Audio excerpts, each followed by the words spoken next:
Okay, good morning, everyone.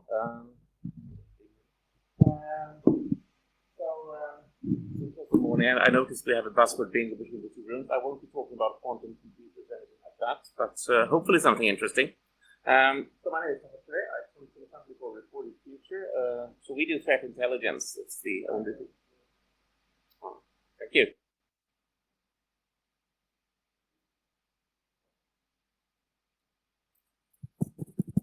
Oh, there you go. Much better.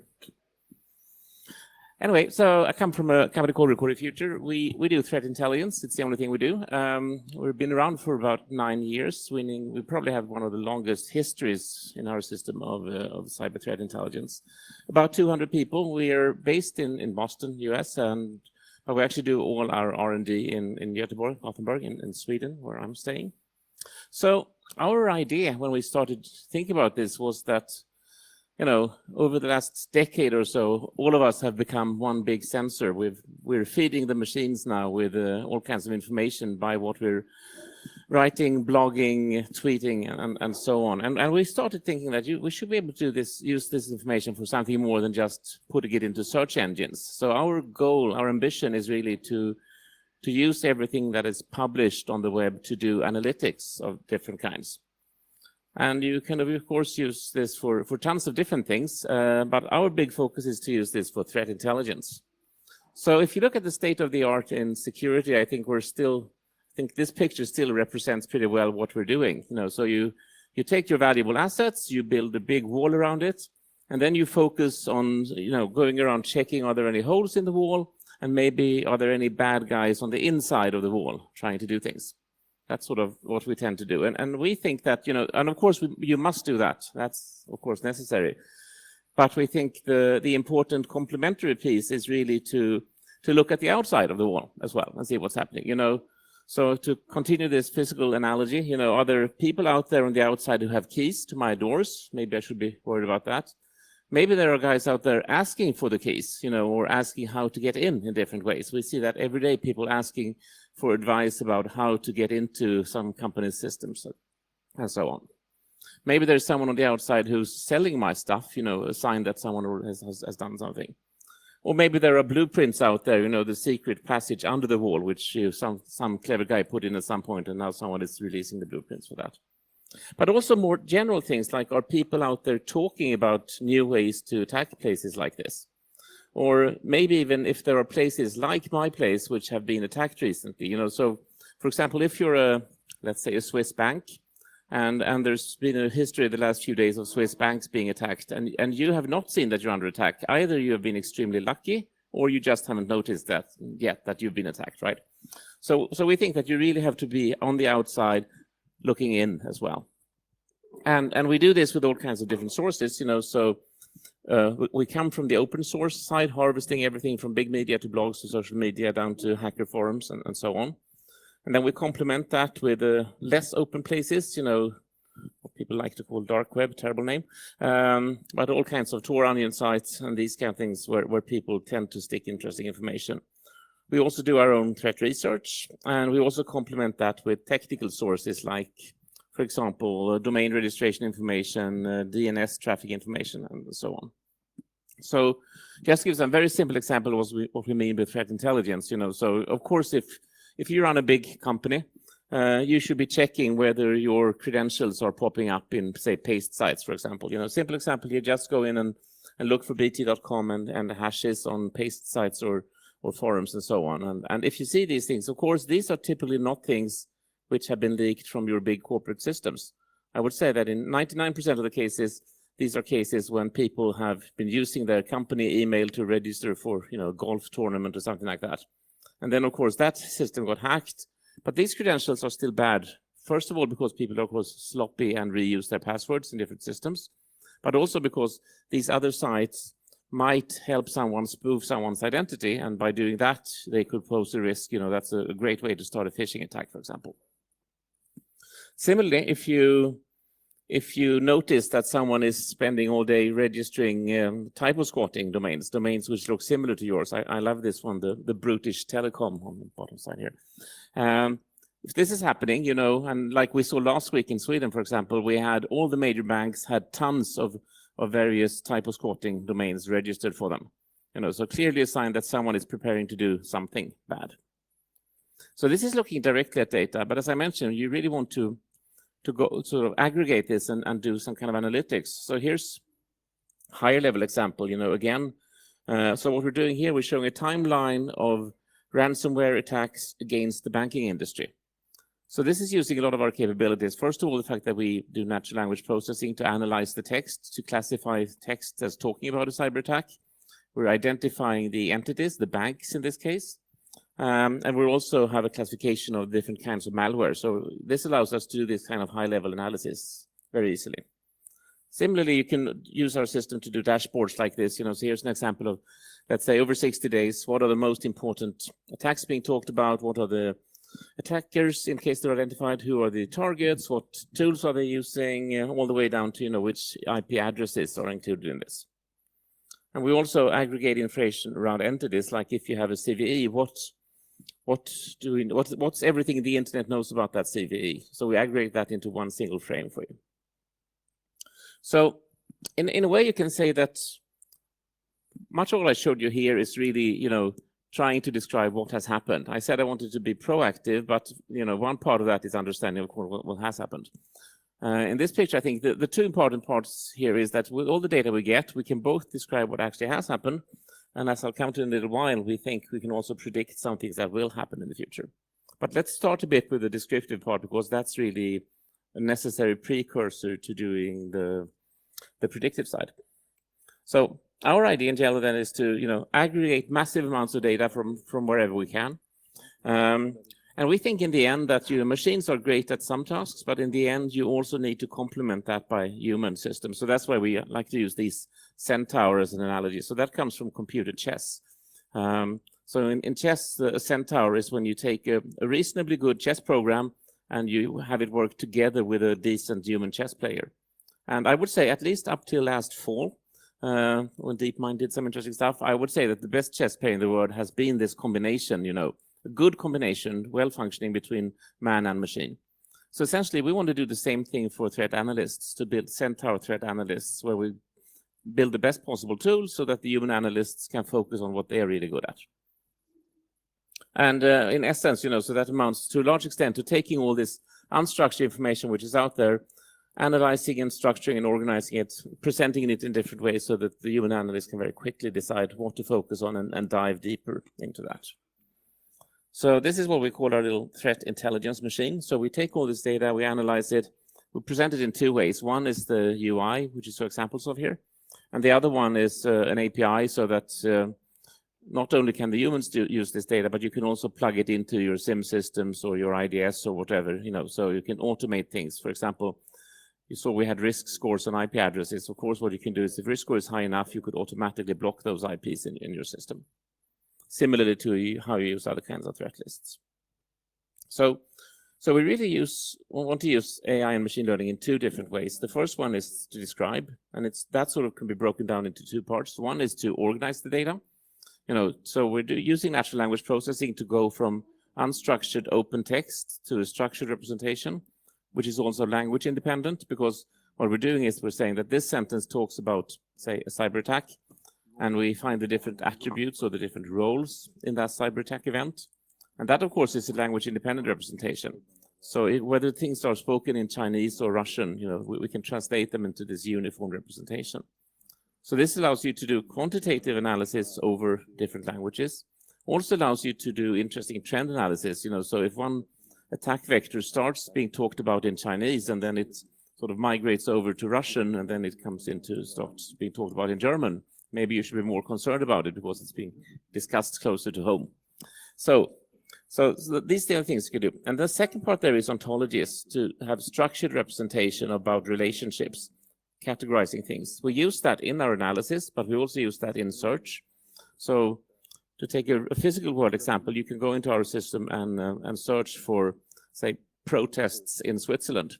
And if you do that, even if there is a text or a tweet somewhere saying that, angry people are throwing rocks in the streets of Geneva today, we'll still be finding that because the system abstracts away from the concrete location. So we have a hierarchy. So our system knows that Geneva is part of Switzerland. So if you search for Switzerland, you'll find everything talking about any location here. And similarly, the event extraction abstracts away from the exact wording. So, we've trained it on tons of different ways that people talk about protests. So you don't have to do, as many people do, sit and try to figure out how should I search for this, which word might be used. We've sort of taken care of those things for you. So then when you have this structured representation, then you can, of course, do, I would say, mostly traditional statistics. So you can do anomaly detection, you can find patterns and trends and so on. We'll come back to how that is one part of actually doing the predictive part. But the other part then is to actually predict future things. And there are, you could say, two basic ways of doing that. One is to do what we like to call temporal analysis. So we're doing, again, natural language processing to understand what calendar time people are talking about. If people say that next week on Monday morning, I will be attacking this server, it's very great. You actually have an idea about that. You might think, well, people won't be so stupid. But on the other hand, some people who use the web to coordinate, like most hacktivists, actually do talk about future events just like this. So it's actually one way of being prepared for what's coming. But the real challenge is, of course, to do real prediction based on historic data. I think when we're talking about this trade-off between what humans and machine learning can do, it's important sometimes to think about that there are two different kinds of tasks we're trying to attack with machine learning. One is where we're essentially doing things which are simple or intuitive for humans, like reading or seeing things in images, driving cars, things which we normally don't think of very intelligent behavior. It's things that we just do. Like you can read this text and understand that, okay, so there's some connection between DDoS attacks and memcached, for example. But of course, the reason we want to do this with machine learning is that we have such huge volumes. So we just want to automate things to be able to scale this up at the scale where we want to analyze things. And then you have the other kinds of problems which are hard or probably even impossible for humans. So in this, the right-hand example here is a network connectivity graph about different IP addresses who've been engaged in communication, which we think are related to rat controllers. So this kind of problem is very hard for humans to attack, both because it's a huge volume of data, but also it's high dimensionality. There are too many factors to think about. And here it's fortunate that for these cases, the algorithms actually scale up much better than our human brains do. So of course one reason you need to distinguish between these two is for the left-hand case, it's very easy to use supervised machine learning because we can actually have humans provide the training data. We can bring in 100 people in a room and let them spend a few days sitting there and annotating text, as a basis for machine learning. On the right-hand side, we cannot do that since humans really don't know how to do it. On the other hand, maybe there's other kinds of training data we can use. And this is what we'll come back to in a little while here. So again, just to give you an idea about scale here. So this is our pipeline. So today we collect something typically between 20 and 30 million documents per day. And a document in our system is essentially anything from a small tweet up to a big fat PDF report. So huge variety in size. I like to think of, it's always hard. Our marketing people like to talk about the number of sources, which I think is a terrible way of quantifying things. But what my favorite unit of information is what we call a reference, which is one mentioning of one event in one source. So if one of you tweets something about, say, attending a meeting in Geneva, that's going to be one reference in our system. And typically today we get somewhere between 30 to 40 million references per day, or about 1 billion references per month. So a fair amount of data. And then we do our natural language analysis. So we do that in 9 languages today. So English, French, Spanish, Russian, Arabic, Chinese, traditional and simplified, Farsi, and we just added Portuguese and German as well. So this is sort of deeper semantic analysis that we do in the original language. Every half year or so, we try to use Google Translate into English and then do the analysis there. But it turns out you still lose too much of the finer details. So we still do this analysis in the original language. And then, of course, we detect things which are not language dependent, like hashes and IP addresses and those kinds of things we detect across all languages. And then we do what we call signal analysis on this. So, for example, for every IP address we know in our system, all the events and entities have, and all the queries which have been defined by our users, we continuously track what kind of volume we see around it. So this is to be able to do alerting saying that now there's a certain uprise in mentions about cyber attacks against certain bank, for example, so that we can alert on that. And as I said, we've been doing this for 9 years now, so we have a pretty nice historic track record. And of course, for many cases, you're most interested in what's happening right now. But it turns out that we'll see that, first of all, in some cases, when you want to do forensics, it's quite important to have some history, because you can go back and look at typical attack patterns and so on, which actually could help you do attribution to understand who has been doing an attack. And also, of course, this data is invaluable when it comes to actually doing machine learning. But the first part, before we can dive into doing that machine learning part of the predictions, just a quick word on how we structure it. So we have a big pipeline, which goes from unstructured text to this structured representation. For a simple task, which people sometimes don't think about, is just to get the important text out of a single web page, to understand automatically which is the relevant text, what is an advertisement I should be throwing away, what are the sidelines and the boilerplates at the bottom, and so on. Actually, much more complicated than one might think when starting out. And then we do all kinds of classifications. Is this code or text or a log? What language is it in? What topic? Is this business text, or is it a more technical text, or is it sports? One thing we do is we try to throw out all sports from our analysis, because especially when we're dealing with physical attacks, sport language, they love to use metaphors, so they crushed the other team, they killed the competition, and so on. So you get a ton of false positives if you're not sort of aware that this is a sport text. We should look at it in a different way. You still want to analyze it, because of course there are, as we saw, cyber attacks related to the Olympics, and we want to find those kinds of things. But we really don't care about who won the game. It's not our business. So, and as you can see here, we use a mixture of machine learning and rule-based system here. And the reason for that is that, first of all, of course, to be able to do something which is sort of pure algorithmic or rule-based, you need to have a problem which humans are good at formalizing the logic for. One good example is the temporal analysis, where we take the text and we take the publication date, and we use that to derive what the actual calendar time is. So if someone publishes something this morning and say, I plan to travel to Paris on Sunday, the system understands that this will be the coming Sunday. If it says last Sunday, it will be the last one before. So there, humans are pretty good at describing the logic of it. So therefore, we can build rules.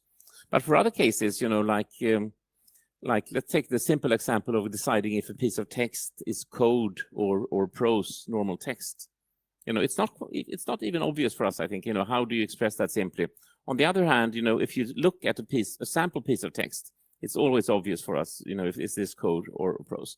So in that case, it's actually easier to use machine learning, where we can just provide training examples. And the other factor which we take into account when we decide which method to choose is also explainability. So in some cases here, the end users don't really care about how or why we classified something. They just want the end result to be good. But for example, on the bottom line, when we do risk scoring of IP addresses, for example, to decide how malicious is this IP, in that case, people want to have an explanation. They just don't want to hear that this one got a score 80 and this got 25. They want an explanation. And machine learning-based systems are still notoriously bad at providing explanations. It's a very active research field right now, what people call explainable AI, to be able to take machine learning model and actually generate explanations. But we think that's still on the research side. So in this case, we've found out that using a rule-based system is better, just because we can actually use the rules to provide human understandable descriptions of why we came to a certain conclusion. So what does this whole pipeline do then? Well, essentially what it does is it takes something like the tweets up on the upper side here, KKK, anonymous hacks KKK websites, and it turns it into the structured representation here, where we have a frame, as we call it, for the event, the cyber attack. And in this case, we found out some of the attributes. We found the attacker, which was anonymous. We found the organization, the target here, which was Ku Klux Klan. And the system has a lot of mechanisms for doing synonyms. So it knows that KKK is a synonym for Ku Klux Klan, for example. And it also found the operation here of KKK in this case. So as you can see, we can do the same thing. I could have taken a Chinese or an Arabic text talking about the same thing, and this structured representation would have been the same. So we become language independent by going over to this form. So apart from this structure, then we have what we call our ontologies or taxonomies. So what we keep track of is, for example, for a certain malware, what are the attack vectors it's using? What category is it? Is say a mobile or an iPhone malware or something else? We keep track of technical things like the signatures, the hashes associated with it. If it's dependent on a certain CV, for example, we keep track of that, all the vulnerabilities associated with it, and so on. And this is also structured information, which is very useful when you're analyzing things, of course. Since, for example, if you see one signature in an attacked system, you can use the ontology, go back, and you can see, okay, so first of all, which malware is associated with the signature? Second, what are the organizations which are known to use this malware? And then you can go down again in the hierarchy and see, okay, so what other malware are these guys using, and what signatures should I be checking in my system to see if they're using this as well? So very handy for someone doing investigations. I think I talked about that already. So that's sort of the first half here. So now we've gone from unstructured text to a structured data representation. And then we can start doing the fun thing to see if we can actually use this to start predicting new things as well. So in general, predictions, my favorite analogy here is weather forecasts for many reasons. First of all, because weather forecasts have actually, even if you joke about them, they have actually become much better over the last 20 years. And it's really a combination of three different things which has made them better. I would say, it's still the fact that the most important factor is better sensors. So we have more satellites, they are more fine-grained, they give you better sensor data, better information which you can base your predictions on. Then, of course, the Moore's law is always doing its job, so we can do more advanced calculations in shorter time. And the third part, which, is really the smaller part here, is the advancement in algorithms. We'll come back to this a bit later. But I think, these three things combined is what allows us to do better predictions of weather. And our whole idea here, of course, is that in a similar way, by using all the information out there on the web, using our system as a sensor, you can actually, with some clever algorithms, do some predictions in our domain as well. So, and predictions can be done in many different ways, so we actually have a whole battery of different ways of doing predictions, explicit ones, I'll come to some example patterns, and then sort of the machine learning based is just the final one. But explicit predictions, as I already mentioned, sometimes people are very nice, and this is a good example here. Someone is saying that the resistance is coming to Ferguson April 23rd. Well, maybe if you're a police officer in Ferguson, you should not be on vacation, or maybe you should be on vacation that day. I don't know. And you might think that this is only something people do for physical protests, for example, but one of my favorite examples is this, so this is some Pakistani hackers, which published very nicely on July 17. They said that on August 14, we'll be doing an attack on Indian government servers. So that's a nice heads-up warning for the guys in India that they should be prepared for something happening. So this, of course, is just one individual tweet about something. So the first step is to go from an individual mention to actually do some crowdsourcing, to just see what are the trends here. So are there lots of people who start to talk about something, whether it's a physical protest or a cyber attack? How many people are the followers? Especially if people are doing sort of old-fashioned manual DDoSing and things like that. Clearly the number of followers of a movement like this is an interesting indicator. So that's the first way. The second way is to look at patterns. Favorite one of mine is anniversaries. So this is showing for 2011, 12, 13, 16, 17, and 2018 protests in Egypt. So, way back when they had the Arabic Spring thing, the big event there was on January 25. And every year since then, there have been big protests in Egypt. So as I'm sitting here today, I can already tell you that on January 25, 2019, there will be protests. It's probably not the best week to go to Cairo on vacation, actually. And so in some cases and in some cultures, I would say, these kinds of anniversaries are quite important. So again, they are an indicator of things happening. We have a cyber example here as well. So on April 7th, many hackers from the Arabic world like to do attacks on Israel, because that's Holocaust Remembrance Day, so they think it's a good day to attack Israeli servers. Same thing there, pattern comes back, it's been going down over time a bit, but it's still sort of one of the days when the Israeli cybersecurity guys are on sort of extra alert, like that. So when we started thinking about what we could predict using our system, we actually started in this physical domain, so we said that it would be interesting if we could predict things like this, I guess is Tahrir Square in Cairo, if we could predict that there will be an sort of abnormal number of angry people out in the streets next day. The inspiration for this was actually going back to what happened in Libya in 2012. So on 11th of September, 9/11, 2012. So first of all, of course, that's an anniversary worth noting. But so still, what happened then? That's when the U.S. ambassador that was killed, and there was big discussion afterwards why the security officer at the embassy did not warn him about not going out in the streets that day. So this is our total recordings of mentions of social unrest and protests in Libya on that day. As you can see, of course, there's a huge peak after things happened on 9/11. But if you go back and look at the days before this and bring up the scale, you can see that there was actually some interesting things happening there. So green here is general media talking, blue is tweets, and red is retweets. Retweets are quite interesting here because that's, again, the indication of how engaged people are in something. If there's a lot of retweets about a topic, it's clearly a sign that a lot of people are engaging in this, think it's important to talk about. So as we can see here, in the weeks preceding this event, there was quite a bit of discussion about people being upset with the government and wanting to protest and so on. So, just looking at this picture, you could say that the security guy at the embassy maybe should have warned the ambassador of going out in an unarmed car that day. So what we wanted to do then was to see, can we generalize this? Can we actually build a model which can predict this kind of unhappiness? So we went back to our data.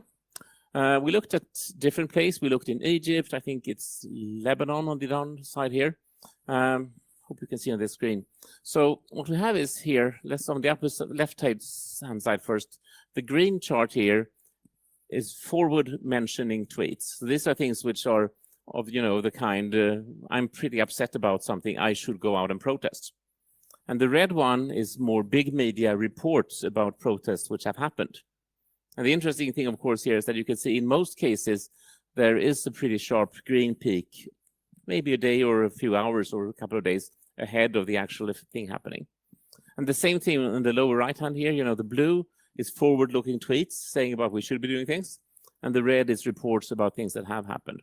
And as you can see in the middle here, around 10:15, there are definitely cases when there is no clear indication. This is the nature of forecasting. You won't be able to catch everything, but if you can catch at least some of those cases, it's still pretty good.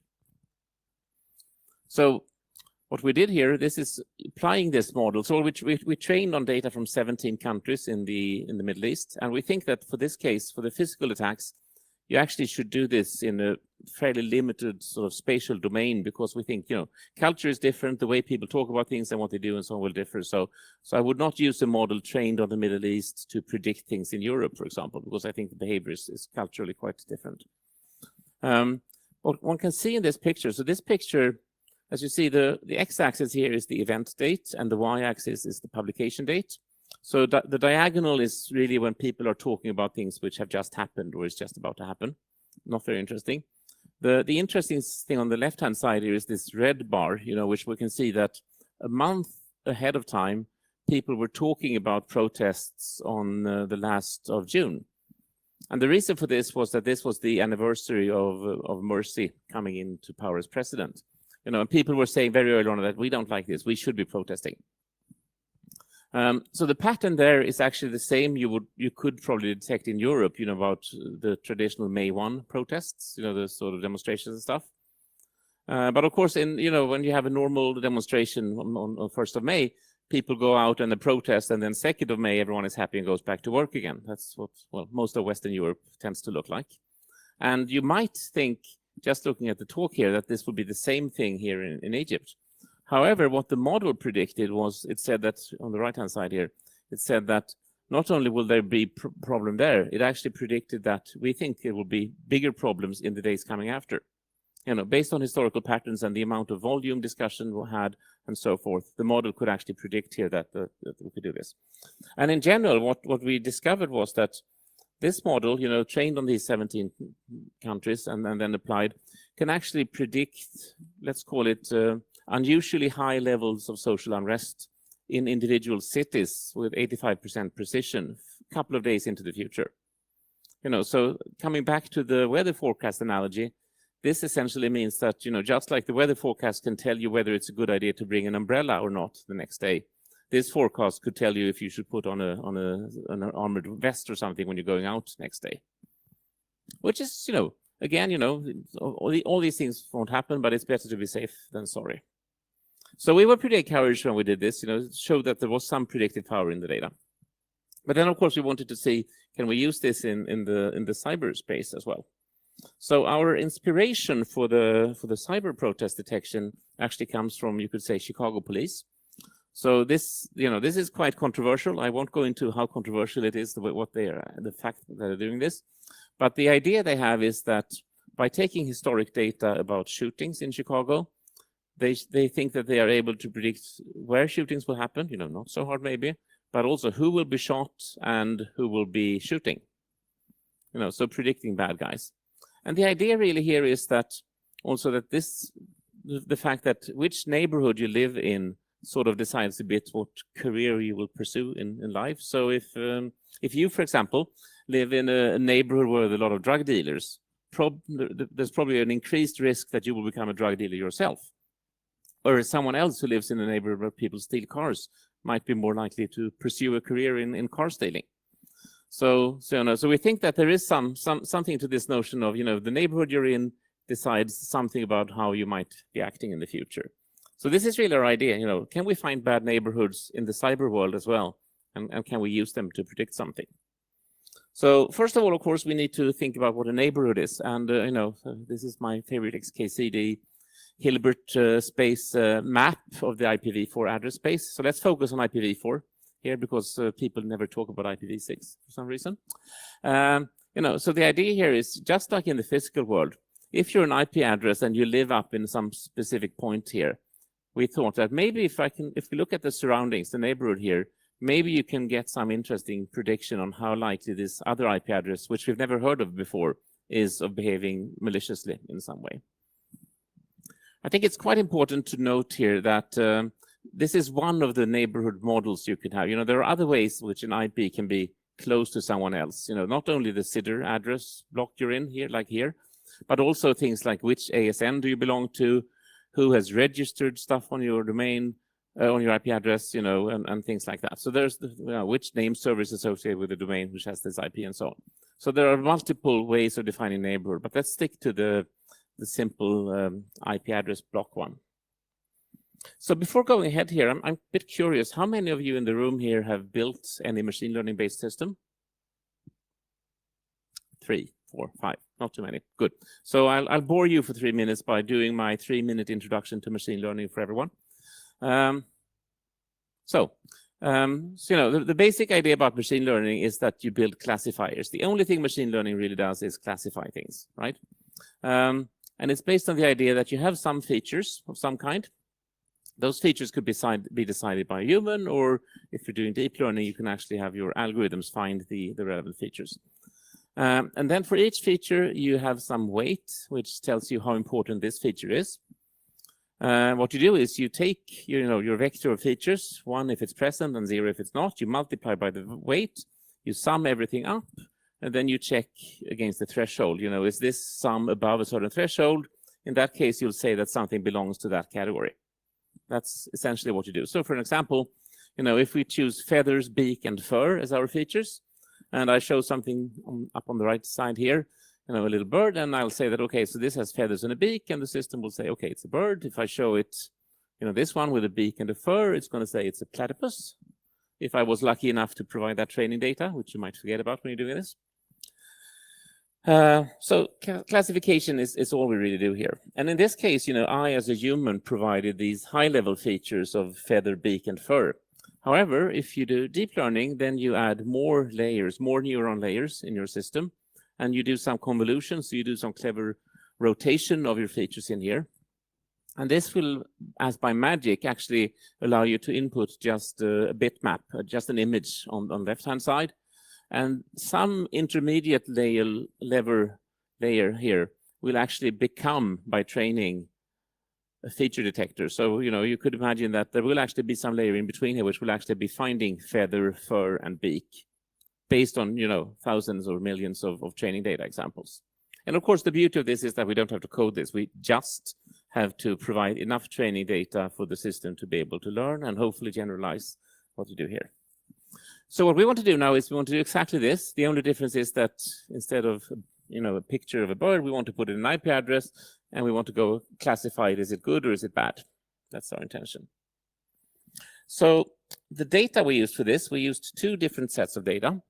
One part is we used traditional threat lists, the one which I'm sure many of you subscribe to and put into your system, just lists of bad known malicious IP addresses, which you can harvest from all kinds of places.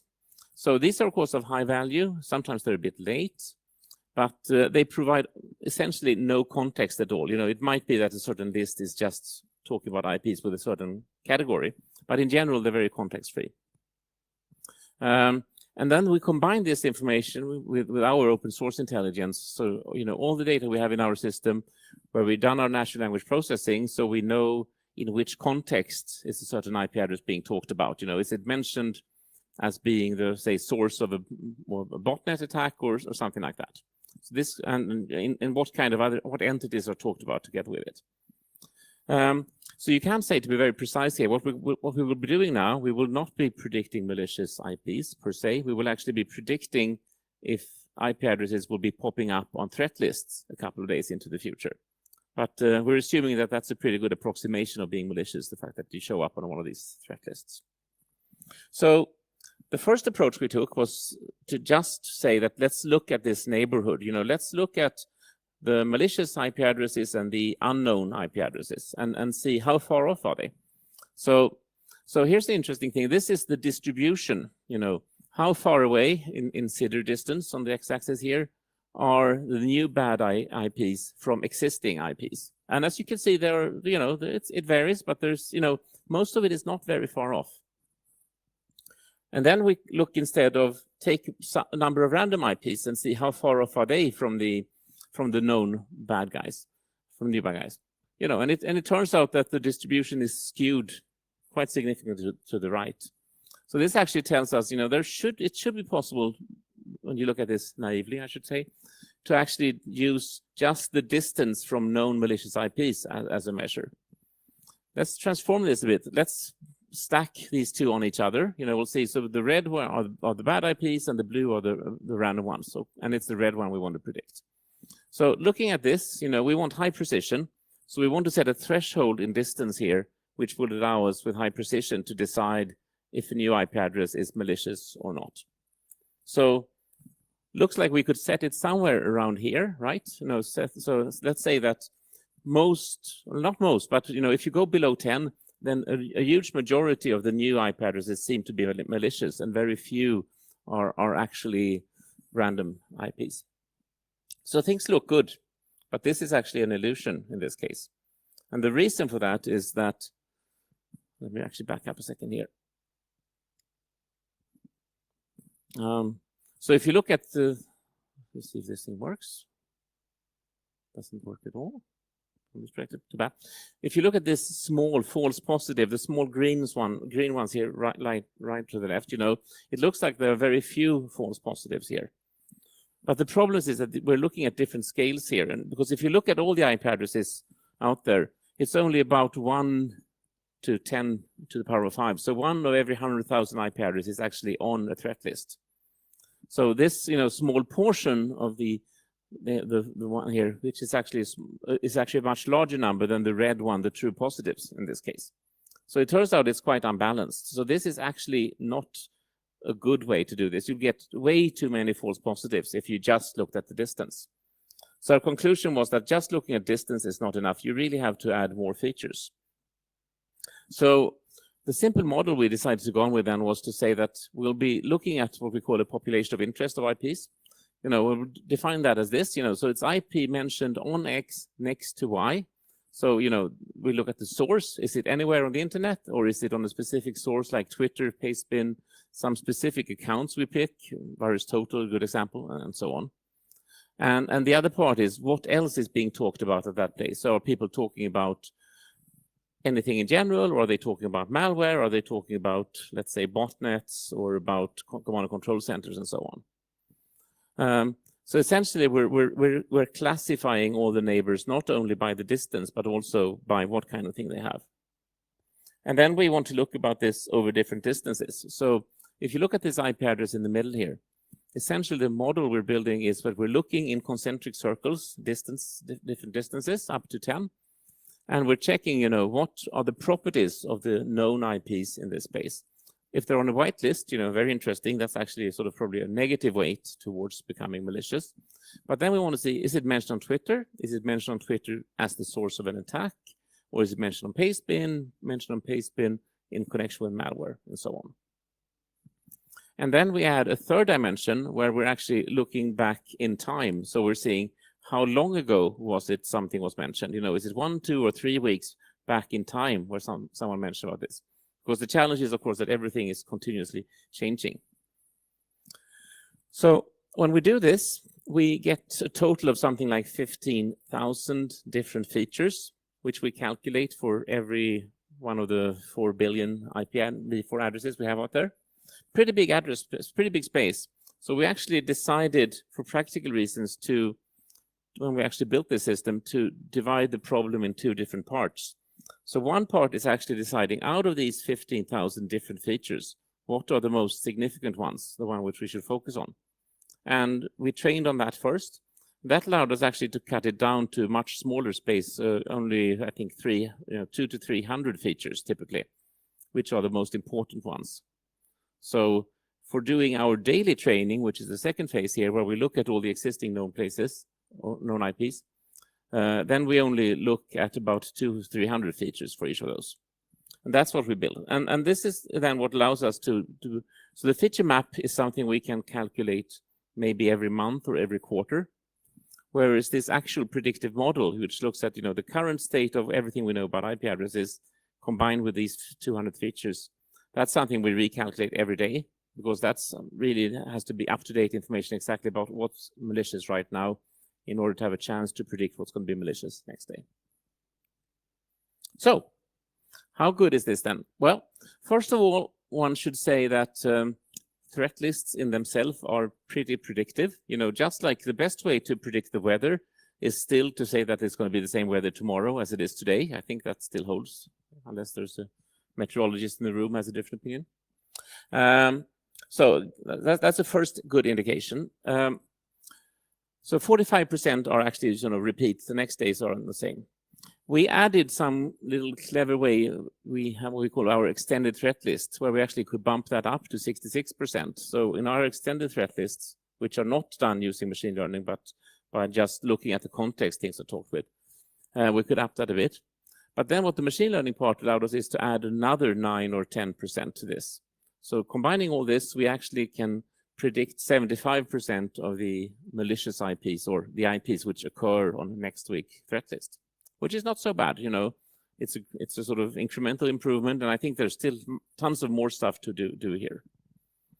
The big challenge is really then, if you can have that kind of recall, what precision do you get? And as I said, the big challenge here is that it's a very unbalanced test set. So one way you could say that if you balance the test set, which I would say is machine learning's people's way of cheating and actually doing, trying to look better than they are. In this case, what we actually did, which was more interesting, was that we discovered that the system was not really good at predicting individual IP addresses. And the reason is that, as you can see, we did a lot of prediction based on different distances. So what we found was that what we actually were or are quite good at is predicting at a CIDR 24 block level, so ignoring the least significant 8 bits of the address. So at that block level, we can actually have a precision of something around 70% or so. So a fair amount of false positives still, but definitely to the point today where people who are using this say that it's at least a good indication that if I'm a very paranoid person or organization, I will block these automatically. If not, maybe I'll just, if I have time, I'll go in and manually investigate if this is an address which I should be concerned about when it pops up in my system. So I think we're actually come to a point here for IPs where we're getting closer to, well, reasonably close to the sort of weather forecast thing, that we're close enough we can tell people if they should bring an umbrella tomorrow or not. So definitely first step. Just to give you one example, here's an individual IP address, and we see its risk score between 0 and 1 over time. 0.75 here is the threshold we choose when to say that something is unusual, as we like to call it, euphemistically, so probably bad. And in this case, you can see it actually popped above this threshold level 10 days before it was mentioned as being strongly associated with dark comet. So a good example of, if you used this list, you could actually block things in your system 10 days before it actually turned out to be something bad. And of course, interesting to see that the trick here is to be, 1 or 2 days earlier, because of course what happens is that we detect that here, and then it gets mentioned, and then, with the multiplicative effect of the internet, once someone mentions something, everyone copies everyone else. So then, there's tons of information out there. But it's only by using this kind of model where you can actually be ahead of time. So one might ask, why does this work? It seems a little bit like magic. And I think our understanding is really this, that the underlying reason this works is that if you're a threat actor, whether you're the NSA or Korean hackers, government hackers, or anonymous, everyone who wants to be a successful threat actor needs to be a bit rational. So you need to organize your IT support, your IT operations, which means that these guys also, build their infrastructure in an organized way. They hire space in data centers, they allocate IP blocks, and so on. So the more rational, the more organized they become in their behavior, which they need to do to be efficient, the more predictable they actually become. So this kind of system will never predict everything. It's just like with terrorism, you can never really predict the single lunatic who's going to do something bad. But it's much more easy in some ways to detect the guys who are doing more, let's say, more organized crime. And the same thing here, as people get more organized, they become more rational, and they actually become more predictive. So we think there's a fair chance here that we can do, at least help guys on the preventive side to be more aware of what's happening. So what's next then? Well, we like this model. We're taking it to other domains now.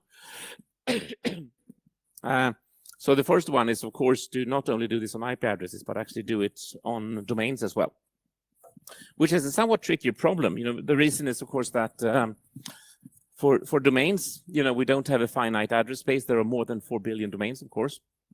So this proximity measure is not immediately obvious as such, but we think it's actually doable. We think we can do some interesting stuff there. We're also looking at predicting exploits or vulnerabilities.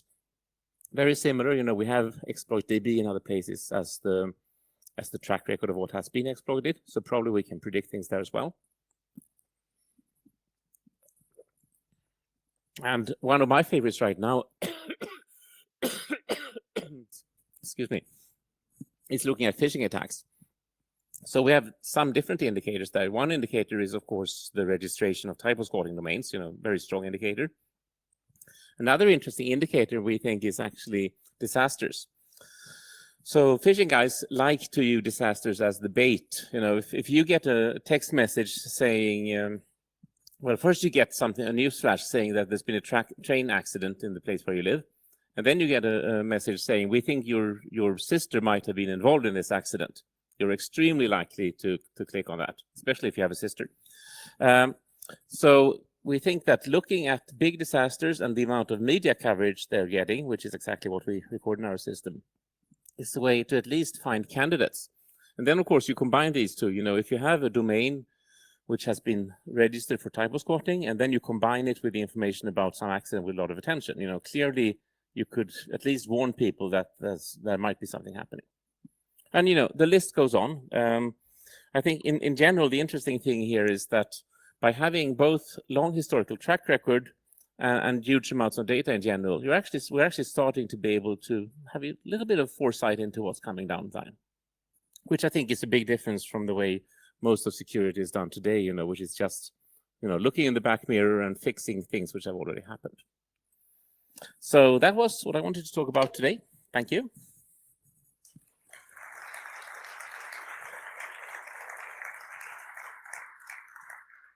I don't know.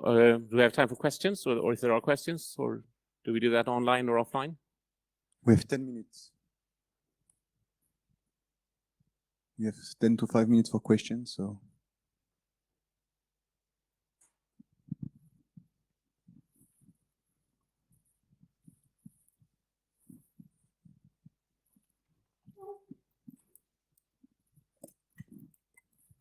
So Rodrigo Garcia, next thing.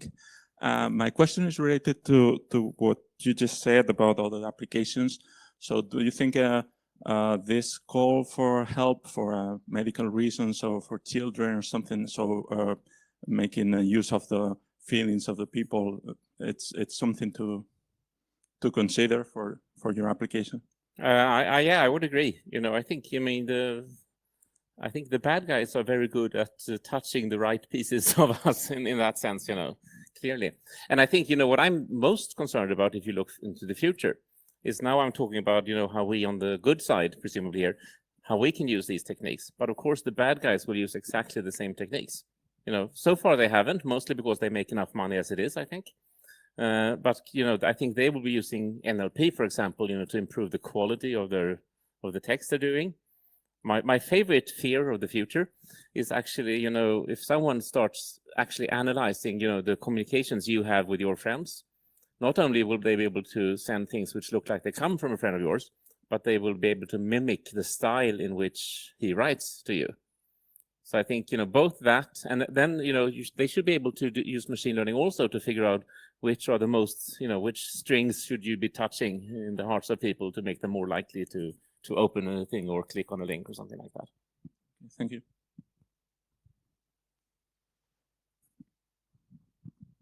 Have a guy in the back there.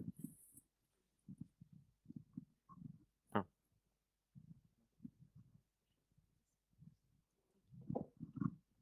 Hello, very Hello. nice presentation. Thank you very much. My question is if you are and how you're dealing with poisoning in your data. So for example, if I'm a hacker and I know, this system exists. Many companies are actually scanning everything you say. I would change the way I write. So for example, I would put random words in my text in order to avoid being detected. Are you dealing with poisoning and noise? So those are two different things, right? So poisoning is very tricky, because we're building the system on what people talk about.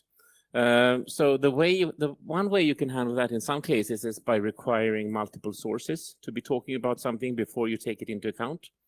So we actually do that in some cases, but there's still a risk. This is a big problem. It's you can deal with it. You can stop some of the effects of it by having whitelists, for example. But again, poisoning is a challenge. And it's also, if you look at let's not look at this IP world, but look at in general, the problem is that as a threat analyst, you actually need to know about fake news as well. Since, it's fake news about your company could be as important as real news about it, right? So I think the only way you have to do is you have to be able to have mechanisms for trying to detect whatever. And then, I think it still has to be a human in there in the loop somewhere trying to do things.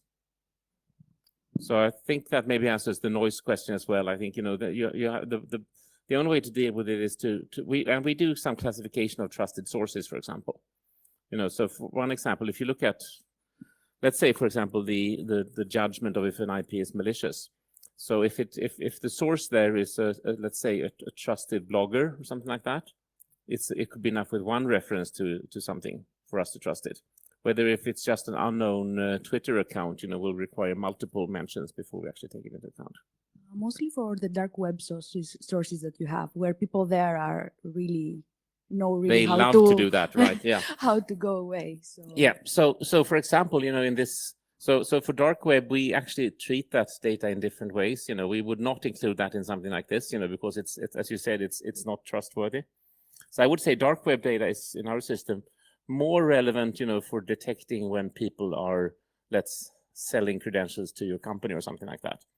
And in that case, I think you must always alert on it because it could be true. But then the only way to really do that is to have a human analyst go in and look at it and try to judge how credible it is or not. Okay, thank you very much. Thanks.